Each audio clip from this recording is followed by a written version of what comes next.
যদি তোমাকে কেউ কিডন্যাপ করে তাহলে এই ভুলগুলো কখনোই করো না। নাম্বার 1, কখনো পালানোর চেষ্টা করো না। যদি তাদের কাছে অস্ত্র থাকে তাহলে জীবন হারাতে পারো। নাম্বার 2, যদি তারা তোমাকে কোথাও নিয়ে যায় তাহলে ভয় পেও না, চারপাশে কি আছে তা খেয়াল রেখো, পালানোর সময় কাজে আসবে। নাম্বার 3, কিডন্যাপারের হাত থেকে বাঁচতে পা হাত না ছুড়ে বরং চোখ, নাক, গলা আর প্রাইভেট পার্ট লক্ষ্য করে আঘাত করো। নাম্বার 4, কিডন্যাপারের সামনে কখনো কান্না করো না, যদি তারা রেগে যায় তাহলে তোমার খেলা শেষ করে দিতে পারে। নাম্বার 5, যদি হাত দড়ি দিয়ে বাঁধা হয় তাহলে হাত গুটিয়ে রেখো না, বরং ছড়িয়ে রেখো যাতে সুযোগ পেলে দড়ি খুলে নিতে পারো। নাম্বার 6, যদি চোখে কাপড় বেঁধে দেয় তাহলে কান খোলা রেখো এবং আশেপাশের শব্দ খেয়াল করে শুনতে থাকো।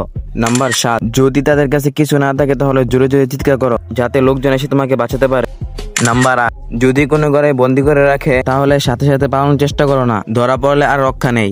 নাম্বার 9, যদি তারা তোমাকে কিছু খেতে দেয় তাহলে সেই খাবার খেও না, তাতে নেশা ওষুধ থাকতে পারে।